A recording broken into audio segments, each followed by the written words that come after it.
Okay, serious faces? Okay, serious. Hi. Welcome to episode 18 of the Bottoms Up podcast. I literally just finished recording episode 17. It's been maybe an hour. But I'm back with another episode. And my guest is looking at me with a concerning amount of focus.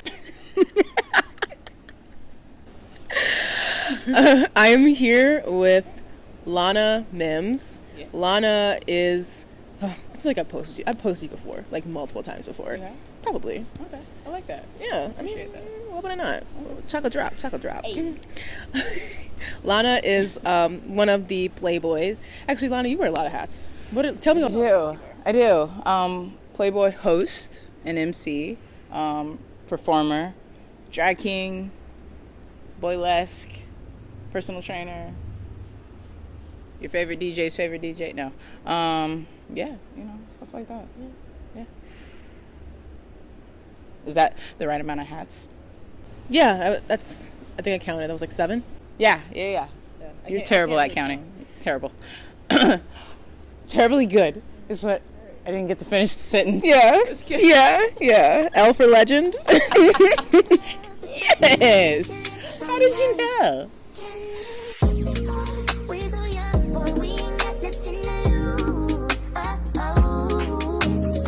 So, I think, as I would have stated in my previous episode with Mike, Miami, Cairo, I'm going through a little bit of a fitness journey of my own, getting back into the gym, taking care of myself. I'm definitely working out a lot.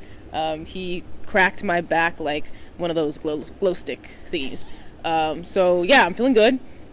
And you're glowing. Thank you. The glow stick. It actually... Thank you. Yeah. Wow, that's great. Yeah. That's the nicest thing you've ever said to me. Probably. And that's the nicest thing you've only said to me. Yeah, that's going to be the end of that. All right. Yeah, that was cool. Thank you for warning me. Yeah. You're welcome. Uh-huh. So, now that I'm sufficiently cracked, Lana and I are going to do a little workout, I guess, to test my brand new range of motion.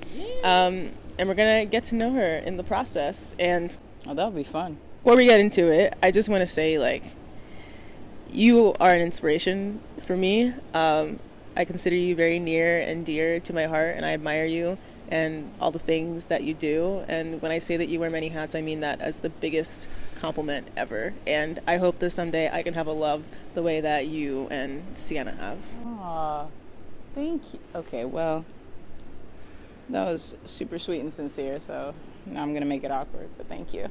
Appreciate it. You're welcome. I meant all of it. Don't get used to it, though. Yeah. All right. So, you need to read your horoscope. Right. Yeah. What is... I don't know how to...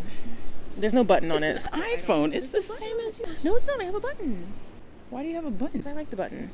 From 1985? What is that? Isn't that the year you were born? Whoa! Oh! Dang! I felt that. As a matter of fact, it's not. It's not far off, but it's still not. 75, 65? No, you know what? See, this is why I don't say nice things to you. I told you it was over. What did I know? My horoscope says melt into the couch. Which is not what we're doing right now. I mean, we could change it. And that could be the workout. Listen, I'm just saying,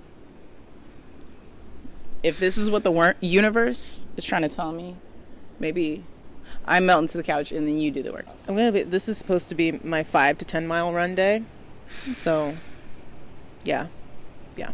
Don't lie to me. I'm not. I'm literally not. 5 to 10? Yeah. Are you serious? I'm serious. I'm impressed. Okay. And then this part.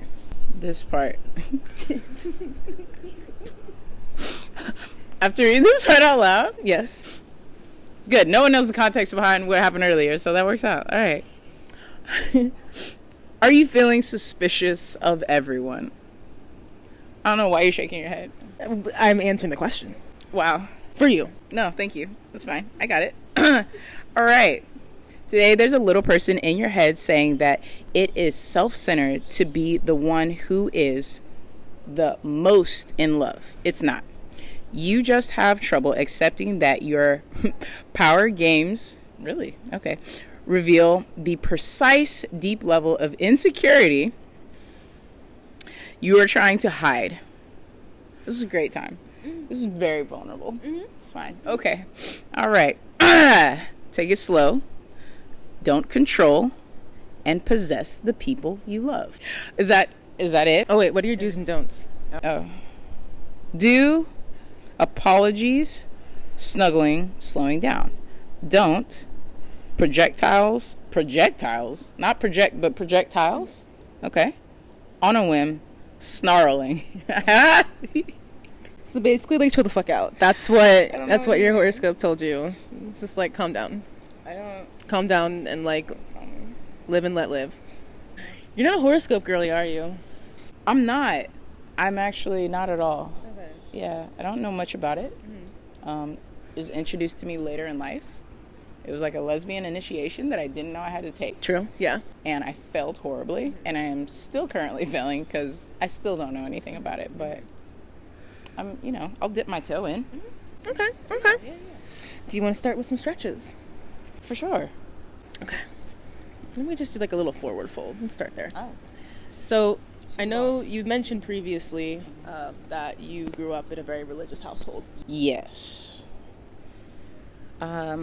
Yeah, my mom is an ordained minister and has a doctorate in divinity. So, yeah, she literally studied the Bible, gospel, all that. So, Wait, what's a denomination?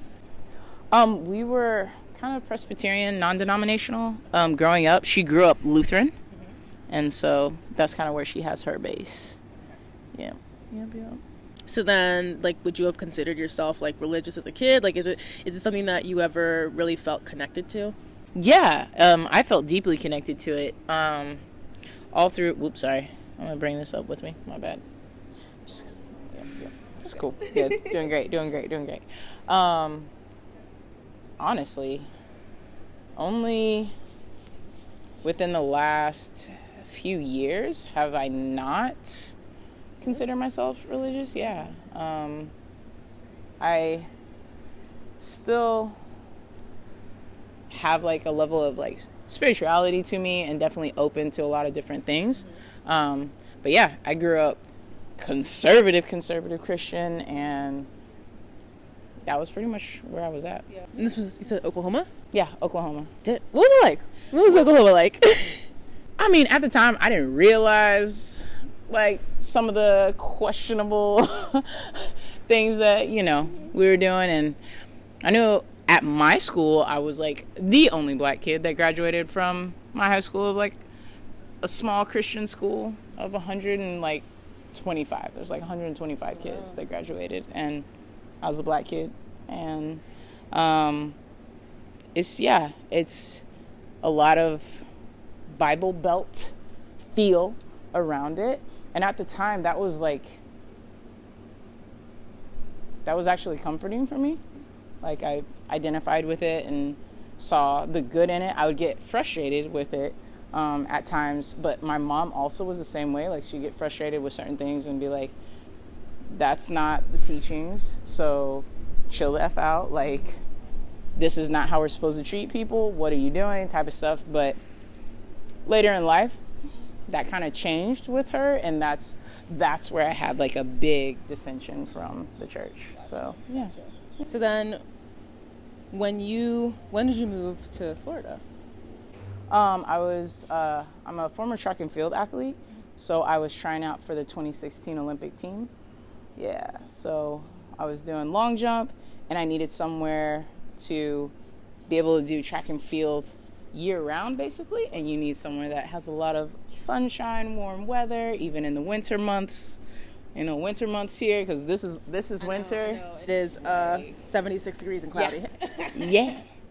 So yeah, that's what prompted me to come down here. I was like, all right. I was supposed to come down here for a couple of meets that were back-to-back in like the Miami, Miramar area, West Palm Beach area, and I bought a round-trip ticket, and then a coach around here reached out to me and was like, hey, do you want to train with us, blah, blah, blah. And I was like, yeah. And I just never took my ticket back home. My parents sent, like, my car stuffed to the rim with things in it. And I was like, all right, I'm going to rent out a room and make this work. So, Oh, look at you. yeah, so. What's like Iggy Azalea said, no money, no family, 16 living in Miami. That's exactly what you went through. Yeah, actually. All right, let's do runner. Let's as track and field people. Let's stretch out these quads. Okay, I was like, you trying to have me run in place? That's what I thought you were trying to say. And I was like, wait, high knees. I was actually gonna say let's start with squats, but I think we should start with high knees instead. Never mind. I like squats. That sounds great. No, I think high knees actually are really good idea. Wow, look at you trying to because if you coach me through it, then I have to pay you for this and like.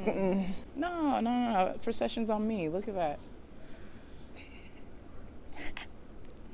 I guess I should touch on what my actual workout routine is right now. So I do 6 days a week. Okay. My typical week, if I don't have anything that's like messing with the schedule, is Sundays I do a 5 to 10 mile run. Okay. Because I'm training for a half marathon. Yeah. What? Yeah. Yes. So I've gotten up to 8.25 miles. Okay. That's what I did last week. And then I followed it up on Monday with a 5K, and then I just kind of do like some stretching, things like that afterwards. Like maybe I'll do some squats, maybe some lunges, nothing crazy. Okay. Tuesdays I lift in the mornings. Okay. I switched my warm up when I lift is now just elliptical because I want to be like a little bit low impact. Mm-hmm. So I'll do that, and then Tuesdays are my pull day. Mm-hmm. Wednesdays. Sometimes I'll go for a run and then do some functional training afterwards. Like I've put a lot of emphasis on like getting my hip flexors more like stronger and stretching them out.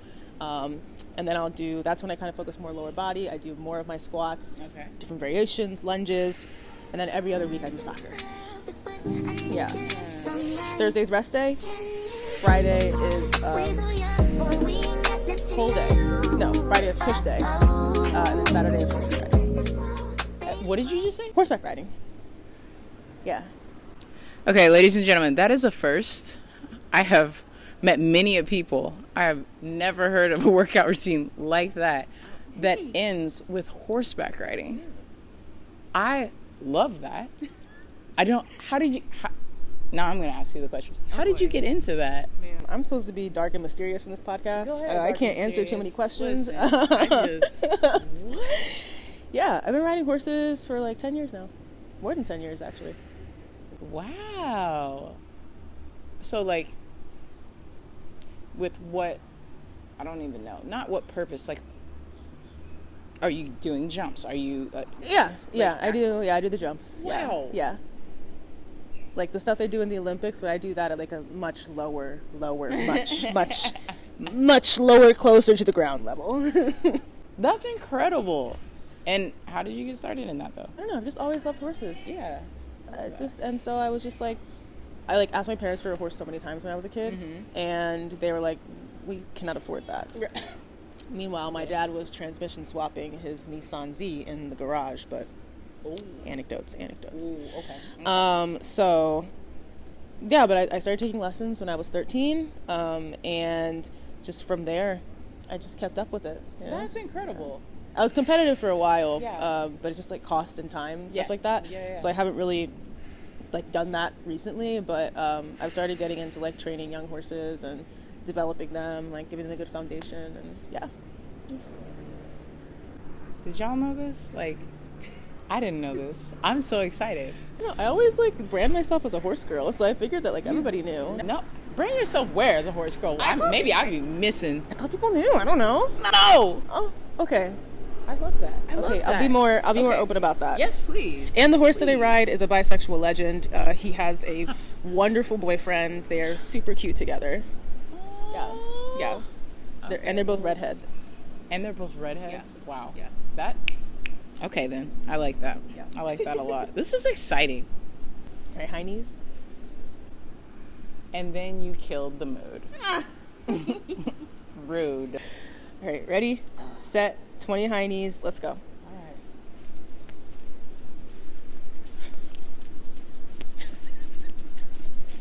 right. Okay. Okay, that was quick. Was that 20? Check your leg. Oh, Literally, we, 20 yeah. per leg. Remember, Oh, yeah, that's why you. Oh, yep, okay. yep. Yeah, That's no. good. I can count. I can count. I like the way you counted. That sounds great. Gotcha. Okay, it's just to get the heart rate up. It's just to get the warm up, get the blood flowing. I love blood flow. Okay, so back to you. Oh, me. Yes.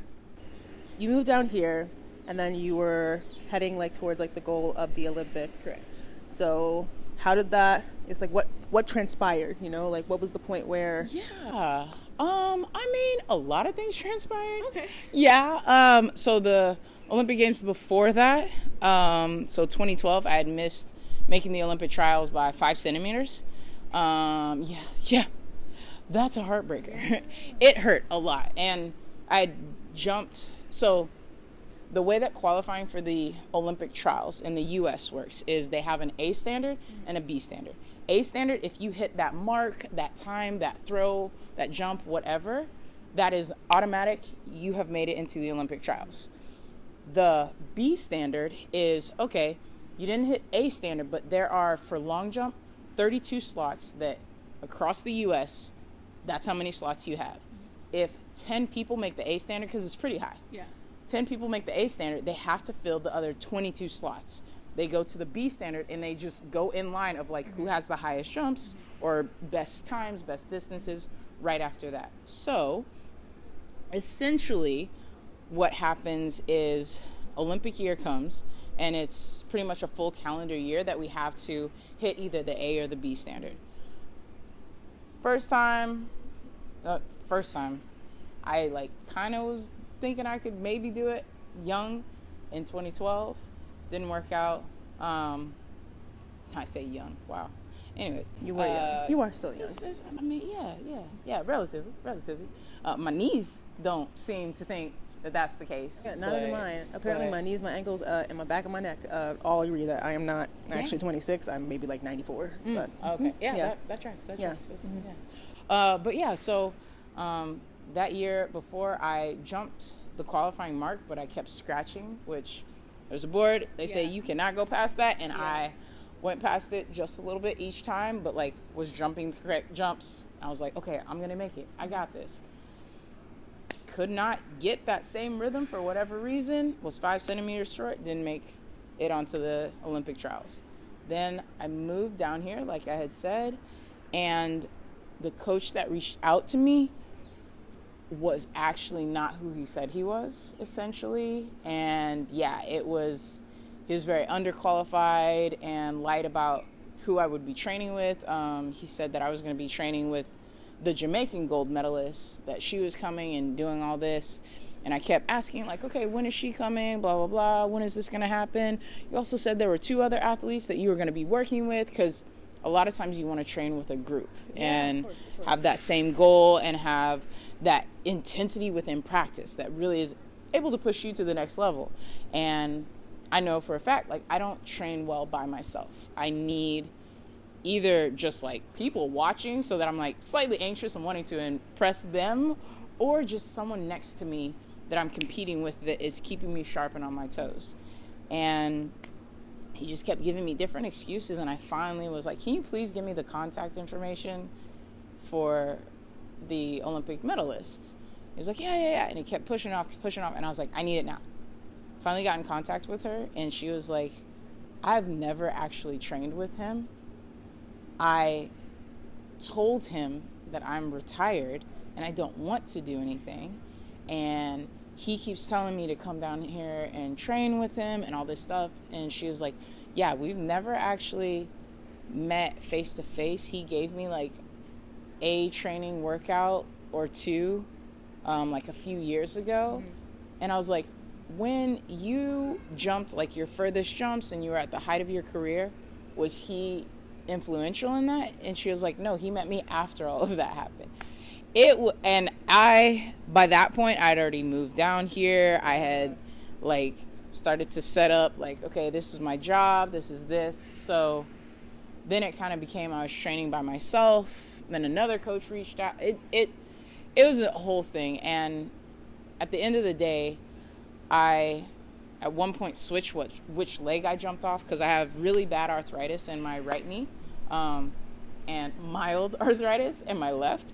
And so I went from trying to switch to my right leg dominant to jumping off my left leg to like try and fix it. And that wasn't working. Then this coach told me to switch back. And then I'm trying to like get ready. I'm like, I don't have much time left. And trying to change up things that are really technical is very hard in a short amount of time, all that stuff. And I got to my final meet. It was like, I have to jump these distances or else I am not going to make it. Had an day, didn't jump the jumps, left, and was just like, okay, I guess that's the end of my career. And that coach that I had just gotten called me and was like, hey, you jumped like the B standard. You hit the mark. And I was like, what are you talking about? He's like, yeah, no, I'm with the I just forgot what they're called. The official right now. He said that you jumped the jump. And I was like, that's interesting because that's not what he said when I was jumping. I watched them measure it and it looked like it was short. Like, what are you talking about? He's like, no, you can talk to him right now if you don't believe me. And there was just something super sketchy, and like I could not, in good conscience, really let it go. I was like, there are only 32 spots in the U.S. I was like, if I didn't jump it, I didn't jump it. I was like, this has happened to me before. I've tried, I've fallen short, but like, I am okay with that. I am not okay with taking someone else's spot because 32 spots, those are very competitive. And I'm just not okay just being like, oh yeah, cool, I'm here, blah, blah, blah. And like, yes, I could have had a great day at the Olympic trials. I could have made the Olympic team. Who knows? But I just couldn't in good conscience allow myself to take that spot in case someone was lying to me. And so that ended up, it was the end of my career. I was like, all right, that was my last shot. Like, one coach lied to me about who he was. Another coach was like, yeah, you jumped it, you're fine, just come to the Olympic trials. And I was like, it was a weird time. So that was the end of it.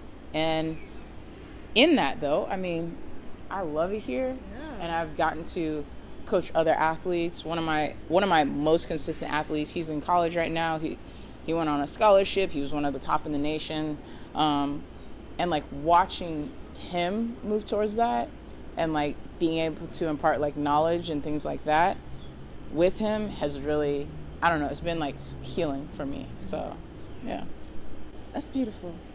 Wow. I'm like a little angry on your behalf. Why? Because yeah. I know. Like if I knew his name, we would be. It's on site. It's on site. I would throw hands. I appreciate that. I appreciate that. I do. I really do. But I think it's worth it to remember too, like how many people even get to the point where they're thinking about the Olympic trials. Yeah. Like I didn't even start getting into running until I was 19. Mm-hmm. So it's like I couldn't have even. Yeah. My career was over before it even started. I mean, it's my mama's fault. It ain't my fault. I was around Olympians my entire life. Like, my mom is a 4-time Olympian, gold and silver medalist. Yeah. By the way, FYI. Just casual. Okay. I thought you... No, I didn't know that. My bad. I didn't know that, and you didn't know that I was a horse girl. Yeah. Yeah, so it balances out. Horse girl, 4-time Olympic medalist. Those are very equivalent. Yeah. Mm-hmm. Same thing. Yeah. Oh, wait, in track and field? Track and field, yeah. What events? So she got the gold in the 68 Olympics for the 800, silver in the 72 Olympics for the 4x4, and then 76 she didn't medal. I think that was the year. No, she pulled her hamstring. That was 72. 78 or 76. I think she just had an off year, and then 80 we boycotted, so she didn't get to run in her last Olympic games. So yeah. All right, high knees again. 20.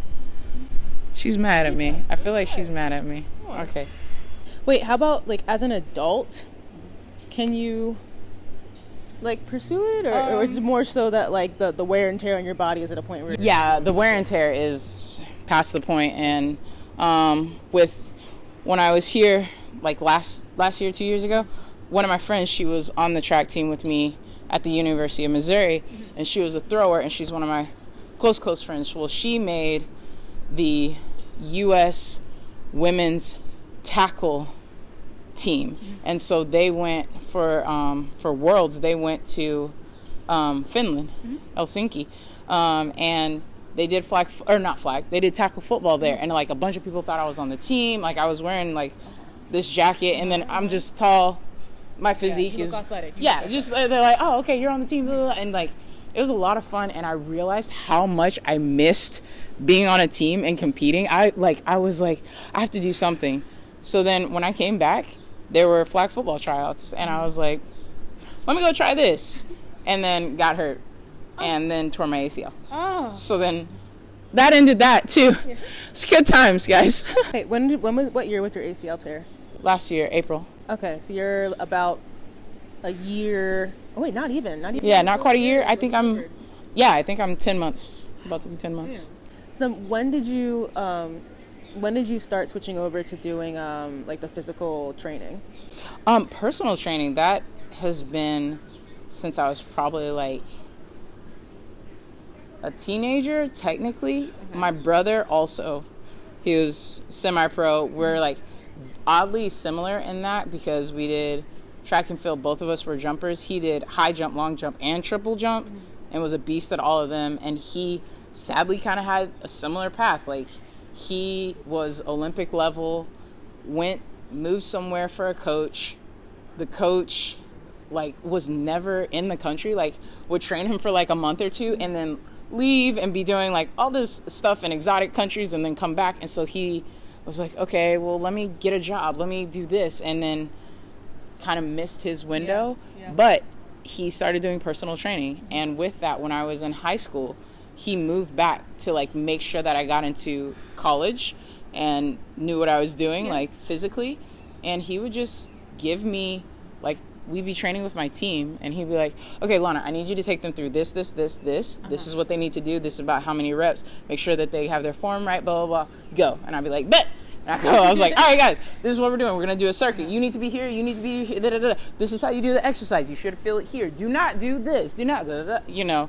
And so I started personal training without knowing I was personal training. Yeah, just those natural leadership skills. Exactly. Oh, thank you. I wasn't thinking you were going to say natural leadership skills. That was... What did you... Natural. I thought you were going to stop at natural. Oh no. I go the extra mile. I like that. I like that. Okay. All right, one more set of high knees. Got it. Man, I like being the... I like it. Okay, then we're going to do squats since you wanted to do squats. I did. Like Somebody. Regular squat. Regular squat? Regular little baby squats.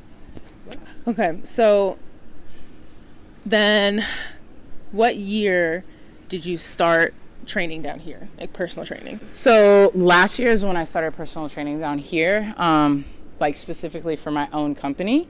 And then I tore my ACL soon after starting that. So then it was a weird little pause. And then I had surgery, so then I paused again. And here we are. So yeah. So this has been like a relatively recent development for you. Yeah, definitely. Okay. Do you like it? I love it. Also hate it, but love it. I don't do great at social media presence. Most of the time I meet people, I talk to people, we find out what they want, they find out what I do, there's a connection, and then we personal train. Yeah. And I've always done basically word of mouth after that, and that's been enough when I had another job, but now that this is my primary job, like it's not happening fast enough. And so trying to get my presence known and like people know that I exist. Yeah. Because you're working towards getting a Woxer sponsorship, right? Or like a partnership? No. I just model for Woxer. Oh, okay. Yeah, but you said there was an opportunity that like was coming your way, but you said that you needed to have more followers in order to... Oh, yeah. That was something, that's a little side hustle. Okay. Little secret. Okay. You know what I'm saying? Okay. But go follow Lana. Yes, please. L_A_Mims on Instagram, and then also intentional SF. Yes. Follow. Yes, please. I would appreciate all the follows. All of them. You like ASMR? Oh my gosh. ASMR's channel. Just go follow my channel. Everything will be much better. Your life will be improved. We have some great affirmations on there.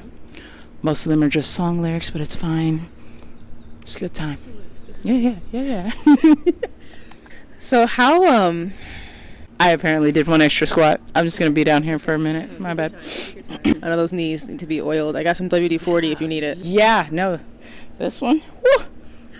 Go ahead. So I know, like, as we were kind of talking, one of the things that it's definitely something that I struggle with, but I also know that, like, it's very, very common in the fitness industry is, like, the body dysmorphia and just, like, being able to see yourself honestly and accurately. Yes. And I imagine as a trainer, there's a lot of emotional stuff that you have to navigate with your clients. Yes. Like, how do you deal with that? I mean, that's such a great point. First of all, let's just identify, like, how intrinsic and how just steeped in that we are within every media and everything that we absorb, especially like female bodied individuals are just, it's to a whole different level. And as a personal trainer, that is definitely one of my goals, is to get people to switch their internal monologue of just what they're telling themselves, because that's where more than half of the battle is. I don't even get to see it, I don't get to hear it. It's you talking to yourself. And having grace for yourself. Yeah, definitely. Having space to know that you're going to change. Your body changes, things change, and not trying to fixate on a time that you have now deemed was ideal. Because bet money, when you were in that body, you still were demonizing it. You still said it wasn't enough. But now, oh, no. 10 years ago, that was my ideal weight, my ideal this, and I was like, okay, ideals are great. Let's set goals that are attainable now with your body as it is, and being able to say, okay, let's change this, let's tweak this, let's and see what happens. Because too, I feel like some people expect, okay, if I do crunches, I get a six-pack. That's what's going to happen. Yeah. To everybody, every single body is the same. The reason I have intentional spectrum fitness, the spectrum is literally everything is a spectrum. The trees around us, the trees are not the same. We do not have one tree or two trees or three trees. We have hundreds of types of trees. And even within each tree type, there's different expressions of that tree. Same grass, you and me, hair, height, like everything is so different. And just being able to like have fun in this body, like it's your body. Your body is perfectly your body. It is, you can't be any more you than you already are. And so it's like, hey, guess what? We're going to have fun in this body. We get to tweak it, have a little fun with it, but it's always going to be exactly what it is. I don't know how to explain that. Like, it's always going to be you. Sometimes it'll be softer, sometimes it'll be stronger, sometimes it's more fragile at times, sometimes it goes through all these changes, but you get to ride that wave with it and be like, hey body, I got you. Okay, let's work on this. I'm not as mobile as I want to be, but body, we're gonna work on it. We're gonna get this. And I want a bigger butt. Like, body, I love you but where you're at right now, but like, what if together we grew, you know? like we get to have fun with it. So there is a lot of therapy that comes with being a personal trainer, and people just expressing insecurities, expressing pressures that they felt of like, this is not enough or this is too much about their bodies, and trying to have moments where, hey, this is a safe space for you to share with me, and also a safe space for us to say, like, let's throw that out and let's get some new information in about our bodies and like have a great time with it. So if that is not like the best advertisement for you as a personal trainer, I don't know what is. Like, you just motivated me. Like, yay. Okay, let's do one more set of squats, just regular front squats. Love it. And then we're gonna move into the next exercise. Okay, sounds good to me. So then you also started doing the Playboy shows at about the same time. Correct. Yeah. What was, I mean, you told me like a little bit of the story. Actually, yeah, give us the story, because I was there that day, but we did not know each other at all. The day that the Playboys, like, the inception of the Playboys, good Lord. Okay, for context. So this was last January of 2023. My family was visiting. I was in like a really like bad headspace in general, but I was like, okay, I need to go out and I need to like meet more like lesbians or whatever. Okay. So my sister was supposed to come with me to the Uncut Gems show. Okay. And she just got tired. She went to bed. And it was like New Year's. I was like, you know what? No, I'm going. I'm just going to do it. It was like $10. Yeah. So I'm like, I'm not, whatever. And I showed up and I sat down at the bar. And I was very far away from everybody. And because I'm like, I love women, obviously. But something about burlesque makes me like a little bit uncomfy. Really? Yeah, like traditional burlesque. Yeah. Like I can do like the Playboy stuff. Like I don't know, something about it feels like less sexual, like more just performance. Like Wait, which one feels less sexual? the Playboy one. I don't know. The Playboy one feels less? Yes. Wow. Okay, yes. It just feels like, you know, you're just gonna up there like dancing or whatever. We're talking about the same Playboy? Yeah. The ones where last night, like where they put someone on the ground and then their legs were spread apart and then they're grinding, that part? That's the less sexual one? It's just girls being girls, you know? I'm a girl's girl.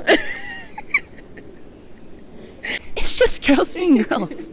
Right? Gal pals. Yeah. Roommates. I knew it was coming.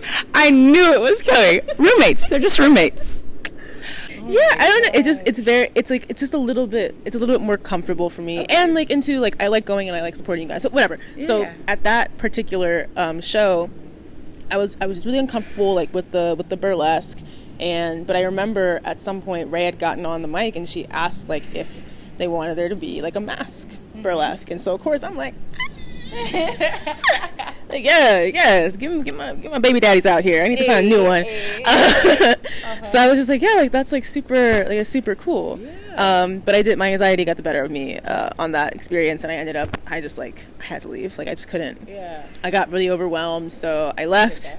But that night, from your perspective, was very different. It was. Because you're having money thrown at you. Yes. And I love that. Just, if you don't know what to do, just throw money at me. Yeah. And it will instantly lift my spirits. So just an FYI pro tip. Yeah, so from my point of view, was a burlesque night, and that's something that she had introduced, and we hadn't had that before, but also it's a ladies' night, so like it was a lot of fun. And we had been on the sidelines. I think it was like maybe me and Turbo, another now Playboy, but we were on the sidelines and like we were dancing, like it was a regular song that was on, dancing, and then they brought us up onto the stage. I can't even remember why. Like I don't know how we got from like on the sidelines like jamming to like, hey, no, come up on the stage and do that. Like, and it was like, hey, masks, basically. Yeah. Like, come up onto the stage. What if we did a show like this? What if blah blah blah? Would you guys like that? And they said, okay, play a song. Oh, basically, let's see. Yes, like let's see what happens. Yes. Mm-hmm. And essentially, they played the song. We got up there, did our dance, and I mean just dollars. And I mean the whole night people have been throwing dollars. And think they had any more dollars to throw. I do not know where the money was coming from. Mm-hmm. And we noticed the response. And we noticed like, wow, there's an entire section of our community that we've just been ignoring. Oops. Isn't that literally femme erasure?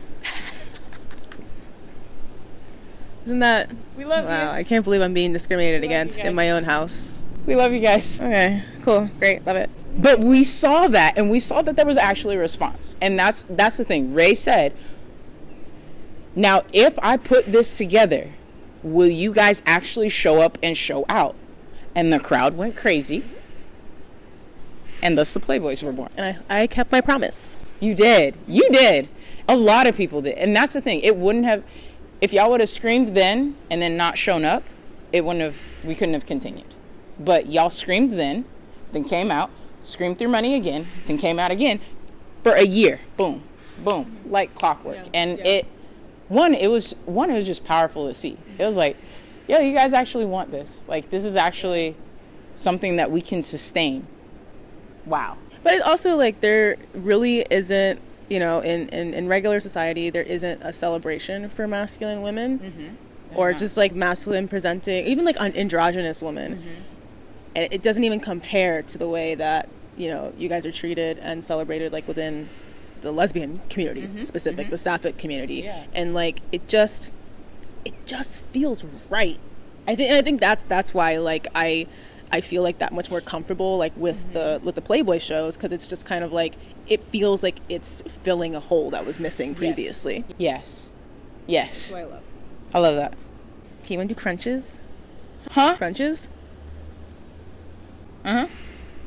You want to do... I used to do a set of 200. Easy, slight work. It was actually 200 by 3. Let's do lunges first. She's showing off. She's showing off for y'all. Out here, body looking. Wait, hold on, because we said... What did we say? We're both building booty. Uh-huh. So I can show you the step back lunges that I've been enjoying. Yes. Oh my god. I love step back lunges. I mean, obviously it's like very basic, but like it really adds. Yes. Let's do that. Let's do that. Let's do it. 3 by 10 each leg? Yes, let's do it. All right. Are you count and podcast? Yeah. Multifaceted, y'all. That's doing because I got one brain cell doing one thing and then the other brain cell's doing the other thing, and then I just like stop breathing for the entirety of the set because I can only have... Don't do that. Breathe, y'all. Breathe. That's like one of my number one things I say to my clients. I'm like, do this, great form, awesome posture, breathe. Don't forget to breathe. I actually do say that to my writing students when I teach them. Yeah. like whenever they're like really struggling, I'm like, please stop and just breathe. Yep. And then we'll continue. But I need you to breathe. All right, let's do right leg first. All right, let's go. All right. Well, wait. So how did you like meet Ray and even like get involved with Les Cheek? Funny. Oh. So, Ray walks her. Happened almost simultaneously. Okay. So, I was in an andro fashion show that I think it was based out of Atlanta, Kia Comedy. Came down. Did a Miami one, was looking for models, so I just put my information in, was like, hey, yeah, sure, if you need models, especially androgynous, like, I would consider myself pretty androgynous. Got booked, did that fashion show, met Ray at that fashion show, and at the time, it wasn't Les Chic, it was Ray just going to, like, different queer, specifically sapphic events, and like posting and like shouting it out and being like, this is what's going on in the community. So like literally what I'm doing right now. I actually, when I saw your story, and I didn't realize that you were posting multiple events, just like what's going on, and I was like, thank you, we need this again. This is, again, it's a whole. You are doing great. You are filling another gap that is very much so needed. So thank you for that. Like, it means a lot. And also, I'm going to have people start following me, because people ask me a lot of times, they're like, I don't know when events or where to do. And I have a whole calendar. Go to the link tree. I have a whole calendar. It has the dates. It has times. It has links to tickets. It has organizers. Everything. Dang. Okay. I actually didn't know she had all that. Because I was just like, okay, because I have everything in like in a little highlight on the Instagram page. But then like, it's easy to kind of, because like you go in the calendar, you can go back to previous months and see like what are the things that happen regularly, you know. So it's like the soccer happens regularly every Wednesday, every Friday. Yeah. And it's like, no, it doesn't make sense for me to put that in like the highlight, but it makes sense for it to be in the calendar so you can see what's happening. I love that. Did not know that. Probably gonna, I'm putting that on my stuff. I'm gonna be like, hey guys, check this calendar out. Because also I love calendars. Like it makes type A, organized, yeah. But what was the question? How you met Ray and then somehow become a Playboy. Yes. So Ray was at that event shouting that stuff out, and then from that, Ray saw me and was like, hey, and I started following Ray, and I was like, love what you're doing, blah, blah, blah, and so we kept in connection. And then when Ray wanted to create and like do the first Less Chic event and like create that brand, she asked me and Sienna to be a part of the photo shoot. And so we went to be a part of that photo shoot. One of the photographers is the creator and CEO's girlfriend and their social media marketing development everything manager. So she took our pictures for Walkster, or for that. Later that became a Walkster Connect. Ray started Les Chic, that became Les Chic, and it was just, it was insane. I am so thankful for that Andro fashion show, to that, like, it was just so many queer moments that I love. So yeah, that's how I met Ray, is through Andro fashion show, did a photo shoot, and then as a drag king for her premiere event, the Elite Drag Kings performed, and so we went to her event and did a whole performance too, and then me and Ray been tight since. Damn, that was like, what, 5-6 years ago at this point? Yeah. That was a while. Oh, wait. Let's do our little lunches again. So it's nice that you were able to enter the Playboy thing, you weren't like fully new to it. Yeah, no. That was the thing. Ray came to me and was like, will you be able to help me with this? Because like, I know this is more of your realm. And I was like, absolutely, just let me know. Just let me know what it is we're looking for, kind of what vibe you want. And it's shifted since the beginning, but yeah, so that's how. And I became a host because at the time, knee surgery, so I was like, I can't perform right now, my ACL is gone. I'm gonna have surgery in a few months, and then the idea was for me to then segue into being a Playboy. But it's like, I love hosting. I love emceeing. You're so good at it. You're so good at it. You're a phenomenal host. A phenomenal host. All right, other leg. Yep. So how was your coming out experience with your very religious background? Y'all saw that? She just said flip. Just get vulnerable. Wow. Yeah. It was interesting, to say the least. I was in college. My first girlfriend, my first kiss, my first everything was it was my freshman year. Wow, that was sophomore year. I'm a late bloomer, guys. No, I mean, honestly, same for me, I think, actually, yeah. Like, I came out, at least to myself, like, well before that, but, like, yeah, like, I didn't really have, like, my first experiences until, like, 19, 20. Yeah, 19. Yeah. So, okay, see? It's all right. I know. People are out there, like, I didn't come out till I was 50. You're fine. Like, I get it. Like, I also get perspective with married and had a whole family, and then I realized, Right. This could have gone very differently. But, I mean, I was very aware myself that I was gay when I was, like, 4. I just didn't know what gay was. I just was like, oh, yeah, I like girls. And, like, that was the end of it. Like, I didn't think, I was like, yeah, like, you have crushes on boys, I have crushes on girls. Cool. And then had a moment where I tried to tell my friend that while we were literally in the closet. Like, we were playing, we were just like, I think we were playing like house or something. Oh, wow. And you were like, will you be my wife? I want to start a family with you. No, we were just going over crushes, which is crazy because, I guess I was 5. I'm sorry. 5. Or I knew when I was like 4. We were like 5 or 6 because we were in kindergarten or first grade. And she was like telling me who she had crushes on and stuff like that. And I was like, cool. And she had an older cousin that I had a crush on. And I was like, yeah. And I remember I paused and I was like, I actually have a crush on whatever her name was. And it was probably only like a second that she didn't like reply. And in that half a second, the like dread and fear of like, wait, something I said is different than what you said. But like, I don't know why. I don't know what it is, but like something's different. Yeah. And in that moment, snap decision, I was like, I'm never telling anybody that again. Her response was, oh, cool. Go on playing. So did not faze her moment of absolute fear, dread, and just decided in that moment I'm closeted without knowing what any of that meant. Yeah. So then fast forward to college, and this girl was she wasn't even on the track team. She was just in our dorm room.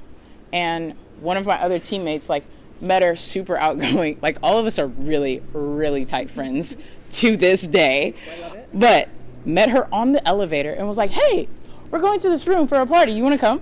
And she was like, sure. Went to this room. It wasn't even like a party. We were all just like hanging out, listening to music, having fun. And that was like my first crush. But I didn't like actually realize it until the summer after. So it was all freshman year. We hung out, all that type of stuff. Summer of freshmen becoming sophomores.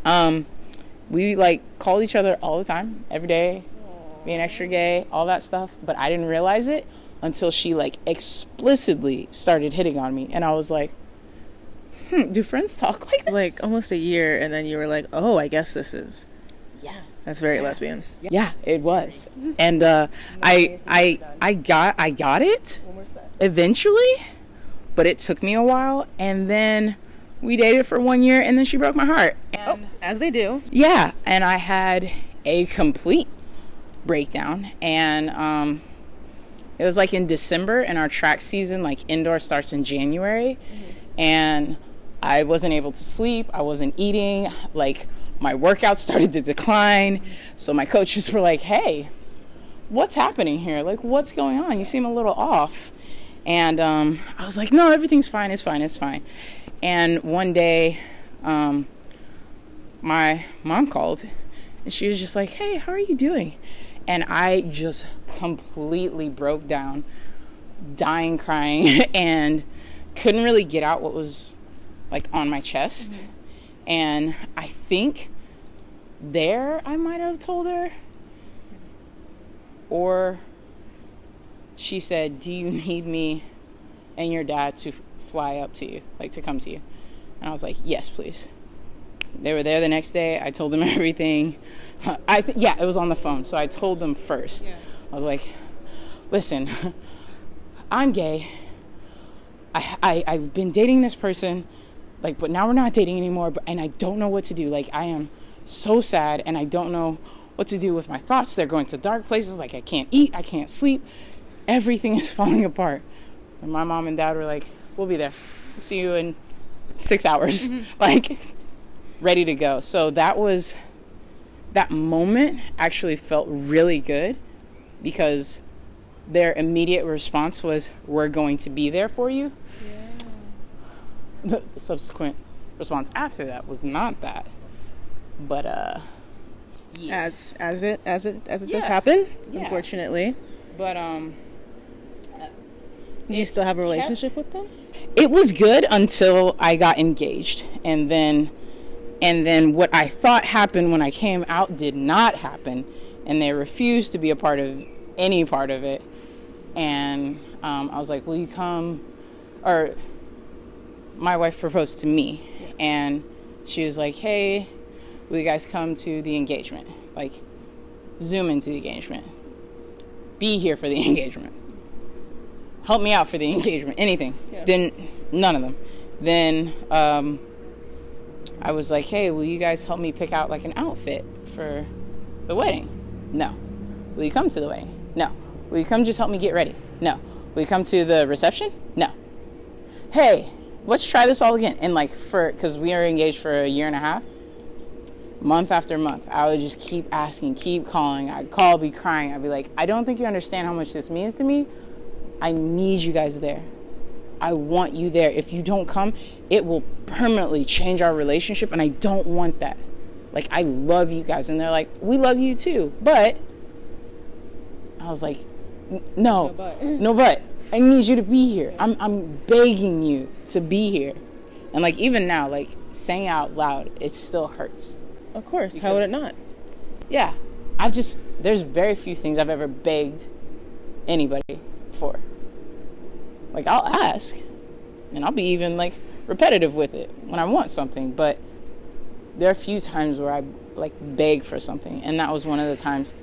And I did not think they would refuse that, like knowing how much it meant and how much it would hurt. So that shifted our relationship a lot, and it has not recovered. I've been married for, it'll be, what year are we in? 2024. It'll be 3 years in June. And it's just like, no, October. June is when we got our engagement. So sorry. It's a good time. I have a great memory, guys. The high knees just like took you out. Yeah, it did. Yeah. Woo! Yeah. I'm telling you.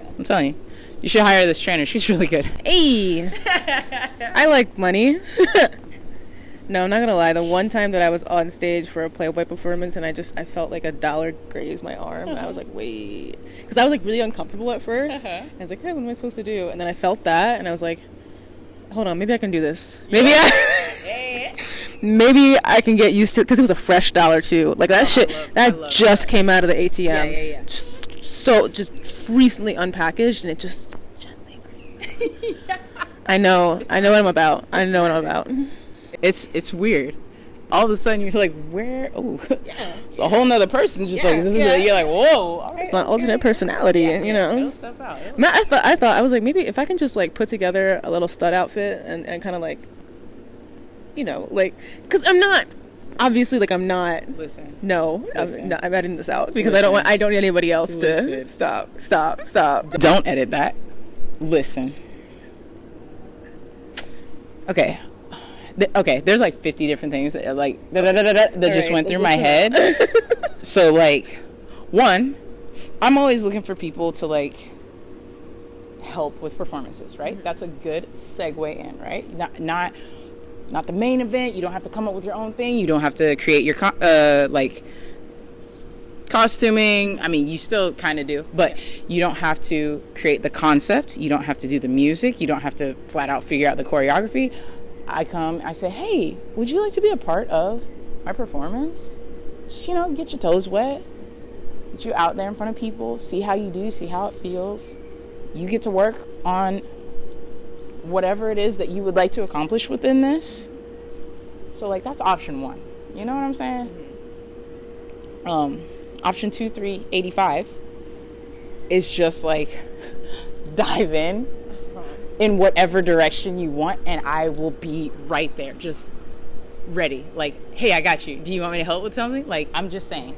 Oh my God. Like, I don't know. I just have a lot of stage fright.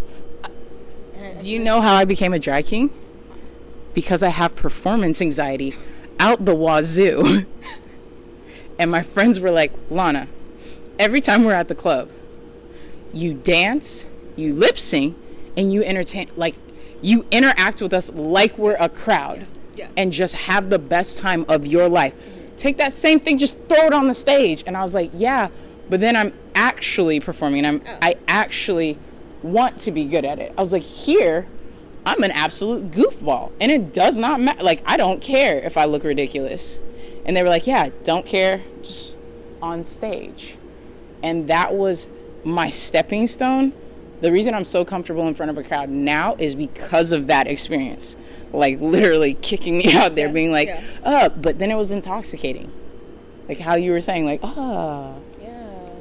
feeling a crowd's reaction.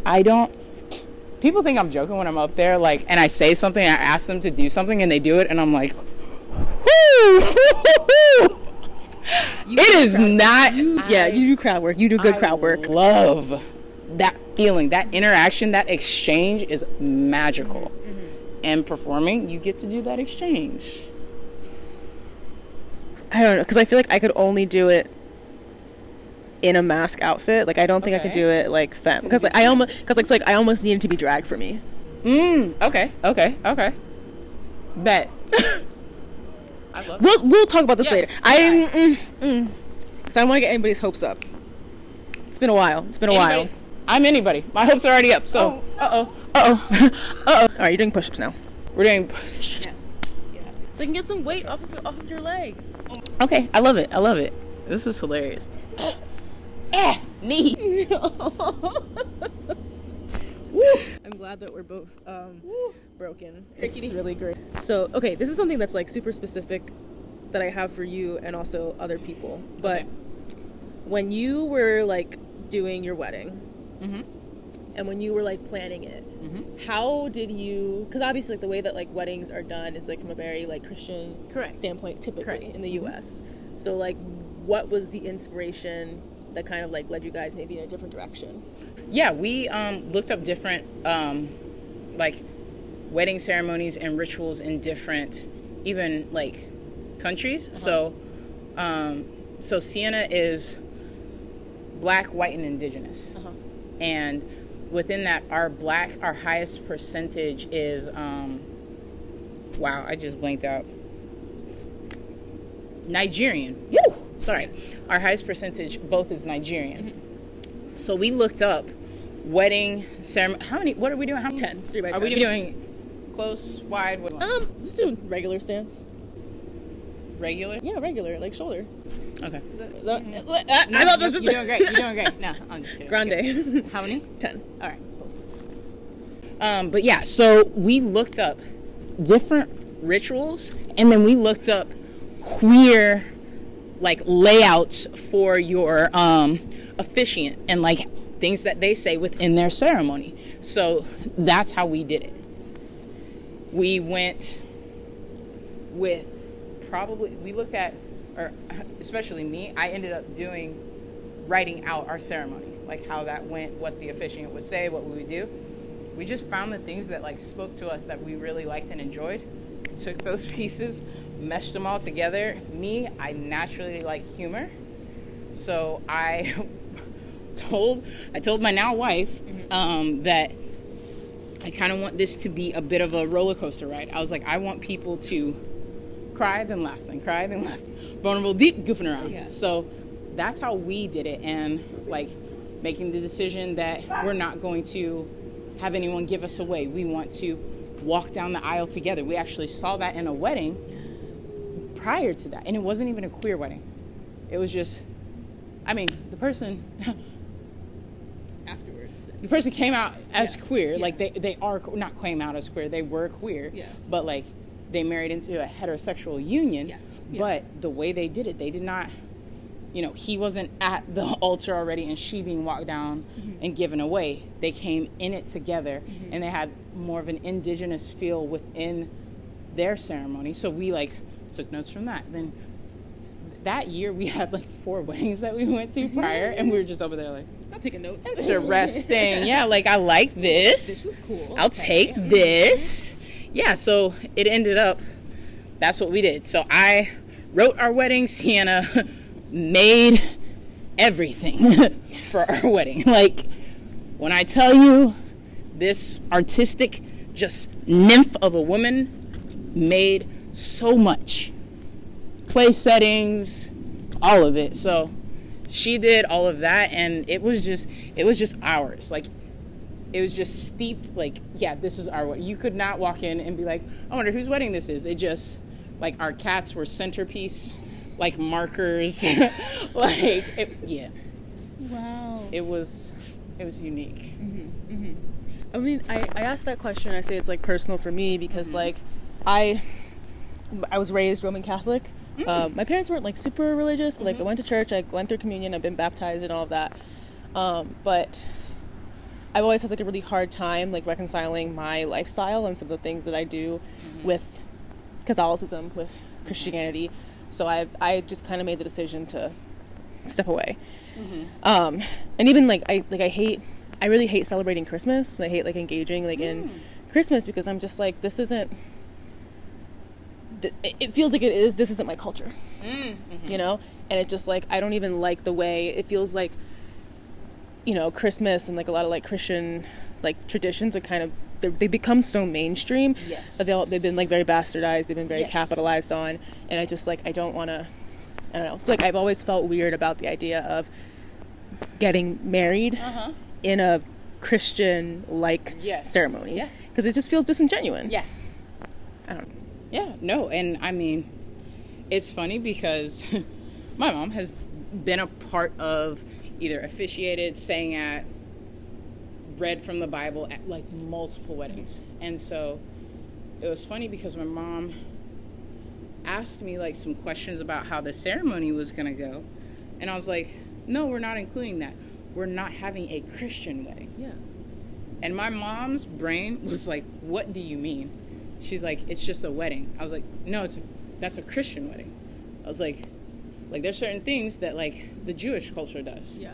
That's a Jewish wedding. There's certain things that like the Indian culture does. It's an Indian wedding. Like, depending on who you are, based on either religion, ethnicity, culture, whatever it is, it's all different. I was like, I didn't tell her, like, but we're having a queer wedding. Yeah. So it's going to be very specific for us. The pronouns used throughout the thing, the labels or terms used for each partner in this, all of that is going to be centered around our queerness, centered around women who love women. So within that, it's like, yeah, there's all these kind of fake rules or ideas that we have, but it doesn't have to be that. And you're able to make it very much your own and a celebration of your union, your journey, and your relationship. And that's what we did, you know? So, I don't know. That part I really enjoyed. So. That definitely answers my question. And I'm an officiant, so if you ever need me to officiate your wedding. Girl, I am single and not mingling. I am married. Did you guys hear that? I am married to the money. This one's, do you see all this amazingness from here, and here? Single. Holla. I'm crazy. Don't listen to her. No, she's not. I just made you do high knees. I just made you do high knees. And I bullied you for 2 months for being a Scorpio. Like, I don't even care about astrology. Listen, we all a little crazy. We all a little, a little out there. But, like, you are a quality human. So, actually, quality humans apply. Like, if you know you're super toxic, don't do it. Stop. Yeah. Like, don't do that, please. I'm requesting. I'm explicitly. I think I'm gonna start taking security deposits when people come into my life, so that if you do damage and I had to pay for additional therapy, it's covered. That's actually one of the most brilliant things I've ever heard. I don't even like security deposits, but that's actually something for yourself. Yeah. Write that down. Yeah. A security deposit for yourself. Mm-hmm. If you cause damages, I need therapy, I need to go work out, I need to find some other outlets. I need to upgrade my gym membership to the Planet Fitness Black Card. All right, that's an extra $15 a month. So just be aware. Just be aware. You will be invoiced. I literally love that. I actually want you to do that. See, this is why I don't know how she's single, guys. I really want to, but it's fine. It's fine. Okay. Oh my gosh. Okay, I do have one more exercise that I want to do with you. Okay. Because it's another one that's like, I guess it's kind of like glute focused, but it's like I consider it one of those like super functional things. Okay. Where it's like very like balance, core, glute, hamstring. Okay. Let's do it. Get your little weight. Yeah. I'm gonna help balance you while you do them. No, incorrect. This is you workout. I'm the trainer. I just picked the workout. Exactly. That's part of what trainers do. Yeah. Enjoy having you in my life. I said nice things about you. I said nice things. You did. So. Do you want me to hold this? Do you need me? Oh, what? It's good. You sure? Yeah. Okay, I don't want you. I like these. I like these a lot. These are like one of my new favorites. This and like the step back lunge. Okay. I'm not like great at it. This is one of the best ideas I've seen. So. Are you serious? Yes. Most people round their back. Most people hinge at the hips. Most people rotate their hips. One of the best. Good. Weight in the heels. Okay. I passed my mobility test today with Mike. So like. Nice. You know what my therapist was like? Hey, you need to actually start treating yourself like an athlete because your regime is kind of insane. Really? Yeah. I believe it. Because what you said was, you have some decently high volume days. Like, You know, I'm gonna be honest. The hardest thing that I've tried to figure out is calories. Okay. Cause I'm vegetarian. Yeah. And also I don't know what number I'm on. We're gonna go with 7. Okay. Because every coach goes with 7, and they say 3 more. It's our default. I want to go back and actually see how many you've done. Most of these sets, I don't think a single one of these sets has been consistent. The push-ups I think we were consistent on. Everything else I can't guarantee. I'll give you that. The nutrition is fucking hard, dude. Like, it's terrible. It is. And then, like, being vegetarian, trying to find sources of complete proteins that aren't soy. Yeah. It's like, it's a common, and it's, I'm not like worried about being a soy boy or anything like that. It's just I hate that. Yes. But it's just like, you want to diversify. Yes. You want to. My diet needs like a DE&I session, and it's just hard. It's really hard. Man, I kind of fucking love tofu. I'm not gonna lie. Oh, aren't we doing goblet squats? Oh no, I'm done. You're done? Yeah, that's my workout. I'm good. This is whatever feels good, and then I just stop. Thank you for tuning in for this episode. Like I said in my last one, I will be putting together like a little, I don't know if it'll be like a post or if it'll be like a separate episode, like a bonus episode or something, but I want to put together some of the resources that I use for fitness and nutrition, because I know how difficult it can be to get into it, like without a trainer, without somebody like really guiding you. And so Lana will absolutely be a part of that little resource guide, and it will also be like aimed towards other like queer creators that I know. So, Love that. Lana, where can people follow you? Yes, you can follow me. My business account is Intentional SF. That's also my website, intentionalsf.com. And then my personal account, which has more queer-oriented events and just everyday life, that's L_A Mims, MIMS. So, yeah. Awesome. So, you all, go follow Lana. Go engage with her content. Go see all the fun workouts that she's putting together. You can follow me at bottumsuppod on Instagram. That's BOTTUMSUP.POD. You can also shoot me an email if you are interested in being on an episode, or if you have a specific topic you want me to touch on.